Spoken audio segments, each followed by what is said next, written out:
നമസ്കാരം. മലപ്പുറത്ത് നിപ്പ ബാധിച്ച് 14 വയസ്സുള്ള ഒരു കുട്ടി മരിച്ചു. ആ കുട്ടിക്ക് ആദരാഞ്ജലികൾ നേരുന്നു. ഈ കുട്ടിയുടെ മരണം നിപ്പ മൂലമാണെന്നാണ് ഇപ്പോൾ പ്രചരിക്കുന്ന കഥ. എന്നാൽ ഈ കുട്ടിക്ക് ചെള്ളുപനി ഉണ്ടായിരുന്നു, അമീബിക് മസ്തിഷ്കജ്വരം ഉണ്ടായിരുന്നു എന്നും ഒപ്പം നിപ്പയും ഉണ്ടായിരുന്നുവെന്നാണ് കഥ. ഒരു കുട്ടിക്ക് എങ്ങനെയാണ് ഈ 3 രോഗങ്ങളും ഒരേപോലെ പിടിപെട്ടത്? ഇതിൽ ഏത് രോഗമാണ് ഈ കുട്ടിയെ കൊന്നത്? ഈ കുട്ടി ചികിത്സ തേടിക്കൊണ്ടിരുന്നത് അലോപ്പതി ആശുപത്രികളിലാണ്.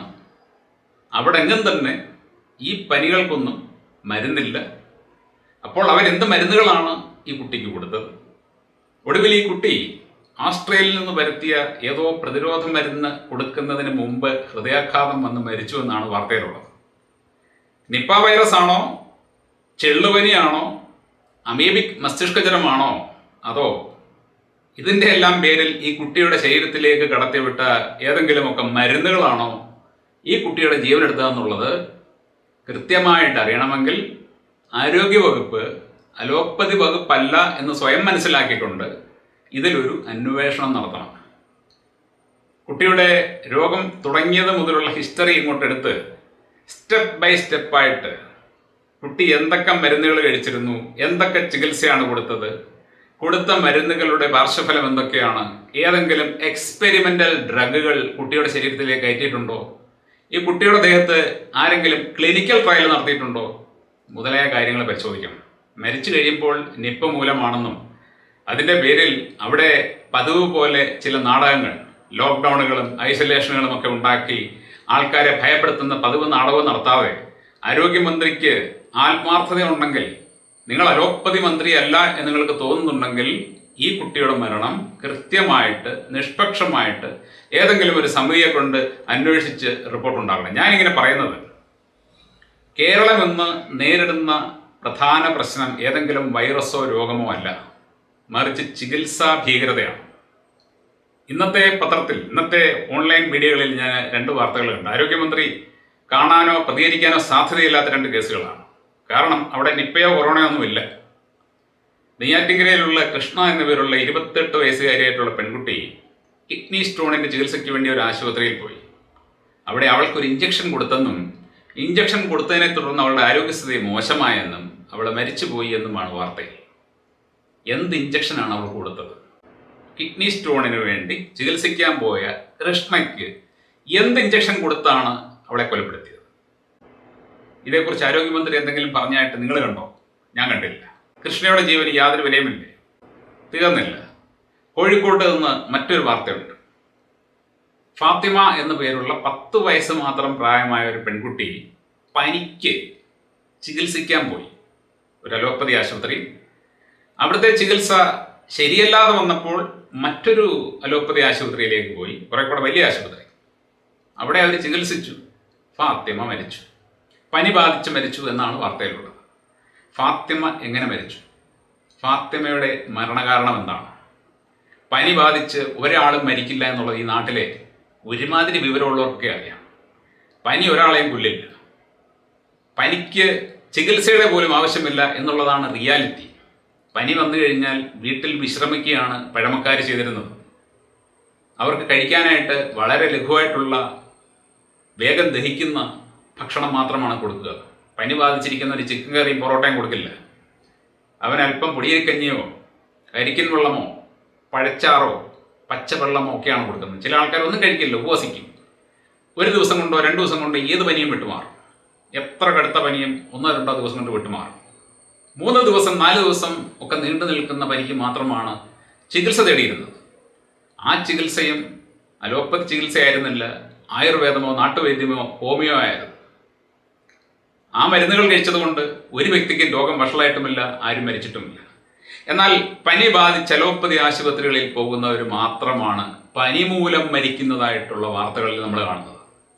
പനി ബാധിച്ച് ഹോമിയോപ്പതി മരുന്ന് കഴിച്ചു, ആൾ മരിച്ചുപോയി.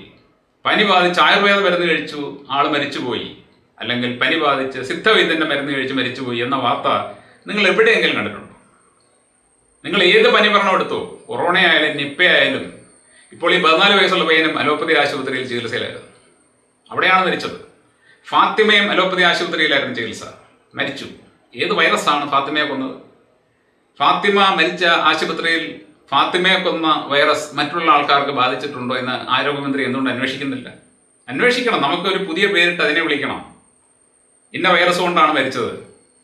ആരോഗ്യരംഗത്ത് 1-ാം സ്ഥാനത്ത് നിൽക്കുന്ന കേരളത്തിൽ 2 ആശുപത്രികളിൽ 10 വയസ്സുള്ള ഒരു കുട്ടിയെ കൊണ്ട് അതിൻ്റെ പേരൻസ് ചികിത്സയ്ക്ക് പോയിട്ട് അതിനെ രക്ഷിക്കാൻ കഴിഞ്ഞില്ലെങ്കിൽ ആരോഗ്യമന്ത്രി നിങ്ങളൊന്ന് ആലോചിക്കണം.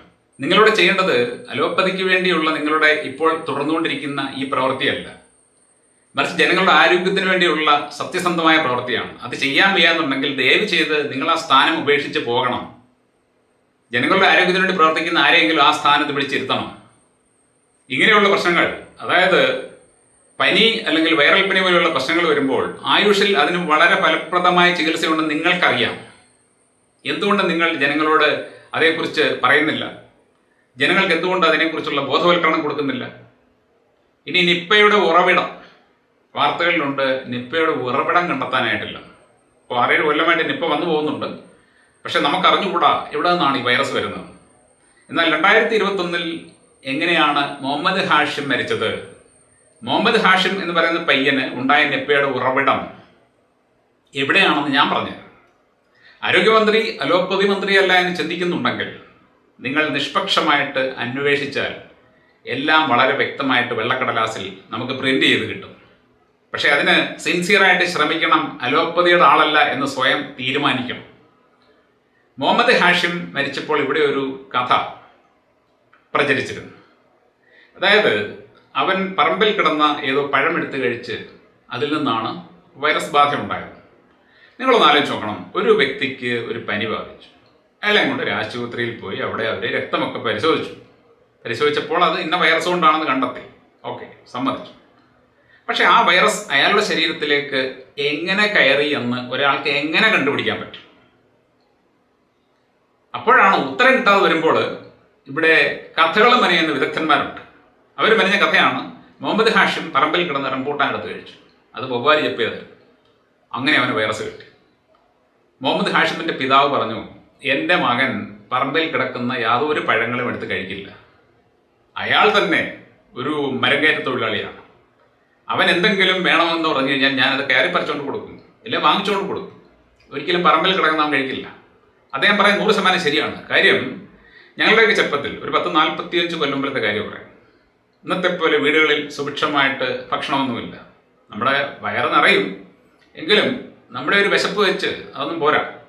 അതുകൊണ്ട് ഞങ്ങളിങ്ങനെ കറങ്ങി അടിച്ച് നടന്ന് മാങ്ങയും ചക്കയും അതുപോലെ തന്നെ കശുമാങ്ങ, പേരയ്ക്ക, അമ്പഴങ്ങ, ആഞ്ഞിലിച്ചക്ക ഇങ്ങനെയൊക്കെയുള്ള സാധനങ്ങളൊക്കെ കിട്ടുന്നിടന്നൊക്കെ തിന്നും. പക്ഷെ അന്നത്തെ കാലത്ത് പോലും എനിക്ക് ഓർമ്മയുണ്ട്, ഞങ്ങൾ ആരും തന്നെ ഒരു മാങ്ങയോ പേരയ്ക്കയോ നിലത്ത് വീണ് കിടക്കുന്നതിടത്ത് കഴിക്കാൻ നോക്കിക്കഴിഞ്ഞാൽ അത് വവ്വാല് കടിച്ചിട്ടുണ്ടെങ്കിൽ കഴിക്കാറില്ല. അതിൻ്റെ കാരണം എന്താണെന്ന് ചോദിച്ചു കഴിഞ്ഞാൽ വൈറസിനെ പേടിച്ചിട്ടോ അല്ലെങ്കിൽ ചത്തുപോകുമെന്ന് ഓർത്തിട്ടോ ഒന്നുമില്ല. കാര്യം ഞങ്ങൾക്കൊന്നും ഈ വൈറസിനെ കുറിച്ച് ഒന്നും അറിയില്ല. ഇപ്പോഴാണ് വൈറസിനെ കുറിച്ചുള്ള കഥകൾ കൂടുതലായിട്ട് കേൾക്കുന്നത്. പണ്ട് പ്രേതങ്ങളായിരുന്നു ഇന്നത്തെ വൈറസിന്റെ സ്ഥാനത്ത് നിന്നിരുന്നത്. അന്ന് പ്രേതം, യക്ഷി ഇതൊക്കെയായിരുന്നു നമ്മളെ പേടിപ്പിച്ചത്. ഇപ്പോൾ വൈറസാണ്, അന്ന് വൈറസ് ഇല്ല. ഞങ്ങൾ കഴിക്കാതിരുന്നത് ആരെങ്കിലും കഴിച്ചതിൻ്റെ ബാക്കി കഴിക്കുന്ന ശീലമില്ലാത്തത് കൊണ്ടാണ്.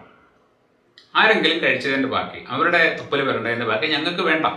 അതിപ്പോൾ ജീവിയായാലും മനുഷ്യനായാലും. അതുകൊണ്ട് മാത്രമാണ് കഴിക്കാതിരുന്നത്.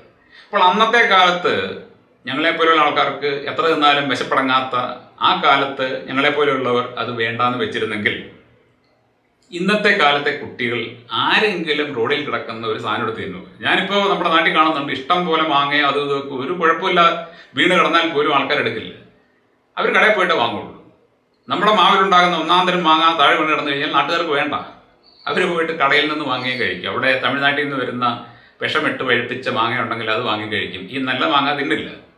അപ്പോഴാണോ അവർ വവ്വാല് കടിച്ച് ഇട്ടതിൻ്റെ ബാക്കിയെടുത്ത് കഴിക്കുന്നത്? ഇന്നത്തെ കാലത്തെ കുട്ടികൾക്ക് കൂലിപ്പണിക്കാരുടെ വീടുകളായാൽ പോലും ശരി, സുഭിക്ഷമായ ഭക്ഷണമാണ്. കുട്ടികൾ ആവശ്യപ്പെടുന്ന എല്ലാം അതിലേറെ വാങ്ങിക്കൊടുക്കും. മുക്കിന് ബേക്കറികളാണ്, ബജിക്കടകളാണ്, ചായക്കടകളാണ്. കുട്ടികൾക്ക് എന്ത് വേണം ചെറിയ ചെറിയ പൈസയ്ക്ക് വാങ്ങാൻ കിട്ടും. വയറ് നിറച്ച് ഭക്ഷണം കഴിച്ച് നടക്കുന്ന കുട്ടികളാണ്. ആ കുട്ടികൾ പോയിട്ട് വവ്വാല് ചപ്പിയിട്ട് പേരയ്ക്ക എടുത്ത് കഴിക്കുമെന്ന പൊട്ടക്കഥ ഉണ്ടാക്കാനും ആ പൊട്ടക്കഥ പ്രചരിപ്പിക്കാനും ഇവിടുത്തെ ആരോഗ്യവകുപ്പിന് എങ്ങനെ സാധിക്കുന്നു? ഇവർക്ക് ഉളുപ്പുണ്ടോ എന്ന് ഞാൻ സംശയിച്ചു പോവുകയാണ്. ഇനി മുഹമ്മദ് ഹാഷിമിൻ്റെ സംഭവത്തിലേക്ക് വന്നു കഴിഞ്ഞാൽ, ആ കുട്ടിക്ക് എപ്പോഴാണ് പ്രശ്നമുണ്ടായത്? ആ കുട്ടിയുടെ അമ്മ ചില മാധ്യമങ്ങൾക്ക് കൊടുത്ത ഇൻ്റർവ്യൂവിൽ വളരെ വ്യക്തമായിട്ട് പറഞ്ഞ ഒരു ഭാഗമാണ് ഞാൻ നിങ്ങളെ കാണിക്കുന്നത്. ഇവിടെ ഈ അമ്മ പറയുന്നത്, മെഡിക്കൽ കോളേജിലേക്ക് അവനെ കൊണ്ടുപോകുമ്പോൾ അവൻ സാധാരണ പോലെ തന്നെയായിരുന്നു. അവനൊരു കുഴപ്പമില്ല, പനിയുടെ ചെറിയൊരു പ്രശ്നം മാത്രമേ ഉള്ളൂ. കൊറോണയുടെ കാലഘട്ടമായിരുന്നുകൊണ്ടാണ് അവർക്ക് പേടിയുണ്ടായത്. കൊറോണയെക്കുറിച്ച് അത്ര ഭീകരമായ കഥകളല്ലേ പ്രചരിപ്പിച്ചിരുന്നത്. ഇപ്പോൾ മോന് കൊറോണയാണെങ്കിൽ ഇനി അതവൻ്റെ പ്രശ്നമായാലോ എന്ന് കരുതിയാണ് ഇവർ ആശുപത്രിയിലേക്ക് പോയത്. പയ്യനാണെന്നുണ്ടെങ്കിൽ ഇഞ്ചക്ഷൻ പേടിയാണ്, ആംബുലൻസ് പേടിയാണ്. ഇതൊന്നും അവന് ഇഷ്ടമുള്ള കാര്യമല്ല. 12 വയസ്സേ ഉള്ളൂ. അപ്പോൾ അവനെ മെഡിക്കൽ കോളേജ് ആശുപത്രിയിലേക്ക് കൊണ്ടുപോയി. അവിടെ ചെല്ലുമ്പോൾ അവൻ സാധാരണ മട്ടിലായിരുന്നു എന്ന് അമ്മ പറയുന്നു. അമ്മ ഒരിക്കലും കള്ളം പറയത്തില്ല. അമ്മയോട് അവൻ സംസാരിക്കുന്നുണ്ട്. അപ്പോൾ അവർ ചോദിക്കുന്നത്, എന്നോട് അവൻ സാധാരണ മട്ടിൽ സംസാരിക്കുന്നുണ്ടായിരുന്നു, സാധാരണ മട്ടിൽ സംസാരിക്കുന്ന ഒരാളാണോ ഗുരുതരാവസ്ഥയിലായിരിക്കുന്നത് എന്നൊക്കെ അവർ ചോദിക്കുന്നുണ്ട് അവിടെ. എന്നിട്ട് അവർ പറയുന്നത്, കോഴിക്കോട് മെഡിക്കൽ കോളേജ് ആശുപത്രിയിൽ അവനെ കൊണ്ടുവന്നപ്പോൾ അവിടെ ഡോക്ടർ എന്തോ ഒരു കുത്തിവെപ്പ് അവന് കൊടുത്തു. നമ്മുടെ കൃഷ്ണയ്ക്ക് കൊടുത്തതുപോലെ ഒരു കുത്തിവെപ്പ് കൊടുത്തു. ആ കുത്തിവെപ്പിനെ തുടർന്നാണ് അവൻ ബോധരഹിതനായത്. അവിടെയാണ് മുഹമ്മദ് ഹാഷിമിന് നിപ്പ ആരംഭിച്ചത്. അതിനു മുമ്പ് അവന് നിപ്പയില്ലായിരുന്നു. ഉറവിടം തേടി ആരോഗ്യമന്ത്രി ഓടുകയാണ്, എവിടെ നിന്നാണ് നിപ്പ വന്നത്. മുഹമ്മദ് ഹാഷിമിന് നിപ്പയുടെ ലക്ഷണങ്ങൾ ഉണ്ടാകുന്നത് കോഴിക്കോട് മെഡിക്കൽ കോളേജ് ആശുപത്രിയിൽ ഇഞ്ചക്ഷൻ കൊടുക്കുമ്പോഴാണെന്ന് ഞാനല്ല, ആ കുട്ടിയുടെ അമ്മയാണ് പറയുന്നത്. അമ്മയല്ല, ഉമ്മ. അപ്പോൾ അവർ നേരിട്ട് കണ്ട കാര്യമാണ് അവർ പറയുന്നത്. ഏത് ഇഞ്ചക്ഷനാണ് കൊടുത്തത്? റെംഡെസിവിർ പോലെയുള്ള വളരെ ഗുരുതരമായ പാർശ്വഫലങ്ങൾ ഉണ്ടാക്കുന്ന ഇഞ്ചക്ഷൻ നമ്മുടെ ഈ സംസ്ഥാനത്ത് കൊറോണ സമയത്ത്, നമ്മുടെ സംസ്ഥാനത്ത് മാത്രമല്ല രാജ്യത്തുടനീളം കൊറോണ സമയത്ത് പല ആശുപത്രികളും കൊടുത്തിരുന്നു.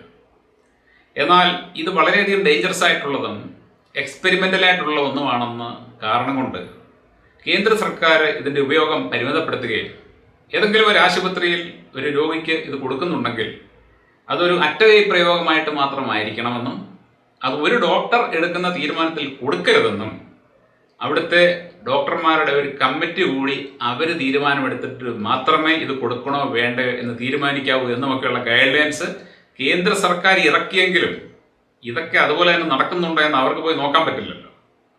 അപ്പോൾ ഓരോ ആശുപത്രികളിലും ചെല്ലുന്ന രോഗികളുടെ മേൽ ചില മരുന്നുകൾ എടുത്തവരങ്ങ് പ്രയോഗിക്കും. അങ്ങനെ പ്രയോഗിക്കുന്നുണ്ട്, അവർക്ക് ഗുണമുണ്ട്. പല മരുന്ന് കമ്പനികളും നമ്മുടെ ആശുപത്രികളെ സ്വാധീനിച്ച് ഇവിടെ നേരിട്ട് ആൾക്കാരുടെ ശരീരത്തിൽ ക്ലിനിക്കൽ ട്രയൽ നടത്തുന്നുണ്ട് എന്നുള്ള റിപ്പോർട്ടുകൾ നമ്മൾ പലവട്ടം വായിച്ചതാണ്. അപ്പോൾ അങ്ങനെയൊക്കെയുള്ള മരുന്നുകൾ ഈ ചെന്ന് കയറുന്ന ആൾക്കാരുടെ ദേഹത്തേക്ക് ഇവർ പരീക്ഷിച്ചാൽ അത് കുഴപ്പമില്ലാത്തതാണെന്നുണ്ടെങ്കിൽ അവർ രക്ഷപ്പെട്ടു പോകും, കുഴപ്പമുള്ളതാണെന്നുണ്ടെങ്കിൽ അവർ തീരും. മുഹമ്മദ് ഹാഷിമിന് കടുത്ത വൈറൽ പനിയുടെ ലക്ഷണങ്ങൾ ഉണ്ടായത് ഇഞ്ചക്ഷന് ശേഷമാണ്. റെംഡെസിവിർ എന്ന് പറയുന്ന കുത്തിവെപ്പിൻ്റെ പാർശ്വഫലവും സെയിം തന്നെയാണ്. അതായത് അതിൻ്റെ പാർശ്വഫലം എന്ന് പറയുന്നത് കടുത്ത വൈറൽ പനിയുടെ ലക്ഷണങ്ങളാണ്. ശ്വാസം മുട്ടലും ശരീരവേദനയും വിറയലും ബോധം കെട്ടി വീഴലും, അങ്ങനെ ഒരു കടുത്ത വൈറൽ പനിയുടെ ലക്ഷണങ്ങളെല്ലാം തന്നെ ഇഞ്ചക്ഷനെ തുടർന്നുണ്ടാകും. അപ്പോൾ ഈ കുട്ടിയുടെ അമ്മ പറയുന്നത് ശരിയാണോ തെറ്റാണോ എന്ന് ആരോഗ്യമന്ത്രി അന്വേഷിച്ചു. ആരോഗ്യമന്ത്രിക്ക് അന്വേഷിക്കാൻ സമയം കാണില്ല. അന്വേഷിച്ച് റിയാലിറ്റി പുറത്തു വന്നാൽ ചിലപ്പോൾ ആരോഗ്യവകുപ്പ് തന്നെ പ്രതിക്കൂട്ടിലാവും. പക്ഷേ ഞാൻ ആരോഗ്യമന്ത്രിയോട് പറയുകയാണ്, നിങ്ങൾക്ക് അല്പമെങ്കിലും മനുഷ്യത്വവും അതുപോലെ തന്നെ ഈ നാട്ടിലെ ജനങ്ങളോട് പ്രതിബദ്ധതയും ഉണ്ടെങ്കിൽ ഈ കാട്ടിക്കൂട്ടുന്ന കോലാഹലവും കോക്കാമ്പീച്ചയും അല്ല നിങ്ങൾക്ക് വേണ്ടത്. ഒന്നാമതായിട്ട് നിങ്ങൾ ശക്തമായ നടപടിയെടുക്കേണ്ടത് ഇവിടുത്തെ ചികിത്സാ പിഴവ് ഇല്ലാതാക്കാൻ വേണ്ടിയാണ്. നിരവധി വ്യക്തികൾക്ക് ആശുപത്രികളിൽ ജീവൻ നഷ്ടപ്പെട്ടുകൊണ്ടിരിക്കുകയാണ്. ചികിത്സാ പിഴവും അതുപോലെ തന്നെ തെറ്റായിട്ടുള്ള മരുന്ന് പ്രയോഗവും നമ്മുടെ ആശുപത്രിയിൽ നടക്കുന്നില്ല എന്ന് ഉറപ്പാക്കാൻ വേണ്ട നടപടികൾ എടുക്കുന്നതിന് പകരം ആരെങ്കിലും എവിടെയെങ്കിലും പനി ബാധിച്ച് മരിക്കുമ്പോൾ അത് ഏതെങ്കിലും വൈറസിൻ്റെ തോളിൽ കെട്ടിവെച്ച് അതിൻ്റെ പേരിൽ ഒരു കോലാഹലം ഉണ്ടാക്കി നാട്ടുകാർക്ക് അപ്പോഴും ശല്യമുണ്ടാക്കാൻ മാത്രമാണ് നിങ്ങൾ ശ്രമിക്കുന്നത്. അവിടെ പോലും നിങ്ങൾ ആയുഷിൻ്റെ സേവനം തേടുന്നില്ല. ആയുഷിലെ ഡോക്ടർമാർ ഞങ്ങൾ നിപ്പയോ വൈറൽ പനിയോ ചികിത്സിച്ച് ഭേദമാക്കാം എന്ന് തൻ്റെ ഇടത്തോട് പറയുമ്പോൾ നിങ്ങൾ അവർക്കൊരു അവസരം കൊടുക്കുന്നില്ല. അപ്പോൾ ഇതെല്ലാം ആരോഗ്യമന്ത്രി മനസ്സിലാക്കണം, പൊതുജനം കണ്ടുകൊണ്ടിരിക്കുന്ന കാര്യങ്ങളാണ്. ഒരു വൈദ്യശാസ്ത്രത്തിനെ വളർത്താൻ വേണ്ടിയും അവരുടെ മരുന്നുകൾ വിൽക്കാൻ വേണ്ടിയും അവരുടെ ആശുപത്രികൾ നിലനിർത്താൻ വേണ്ടിയുമാണ് നിങ്ങൾ നിൽക്കുന്നതെങ്കിൽ ഈ ആരോഗ്യ വകുപ്പ് എന്ന വകുപ്പിന് നമ്മൾ അലോപ്പതി വകുപ്പ് എന്ന് പേരിടുകയും ആരോഗ്യ വകുപ്പ് വേറെ ഒന്ന് ഉണ്ടാക്കുകയും വേണം. അലോപ്പതി വകുപ്പ് എന്നൊരു വകുപ്പ് ഉണ്ടാക്കുന്നതിൽ എനിക്ക് യാതൊരു പ്രശ്നവുമില്ല. അങ്ങനെയാണെന്നുണ്ടെങ്കിൽ ആ വകുപ്പ് അലോപ്പതി ചികിത്സയിൽ നടക്കുന്ന പ്രശ്നങ്ങളെല്ലാം പരിഹരിക്കുകയും അവിടെ വേണ്ട കാര്യങ്ങൾ പ്രോപ്പർ രീതിയിൽ ശ്രദ്ധിച്ച് ചെയ്യുകയും ചെയ്യും. മറുഭാഗത്ത് ആരോഗ്യവകുപ്പ് സെപ്പറേറ്റ് ആയിട്ടുണ്ടെങ്കിൽ ജനങ്ങളുടെ ആരോഗ്യത്തിന് വേണ്ടത് എന്താണെന്നുള്ളത് ആ വകുപ്പ് നോക്കിക്കോളും. അതല്ല എന്നുണ്ടെങ്കിൽ ആരോഗ്യമന്ത്രി ഒരു ആരോഗ്യമന്ത്രിയായിട്ട് പ്രവർത്തിക്കണം എന്നാണ് എനിക്ക് ഇപ്പോൾ പറയാനുള്ളത്. Thank you.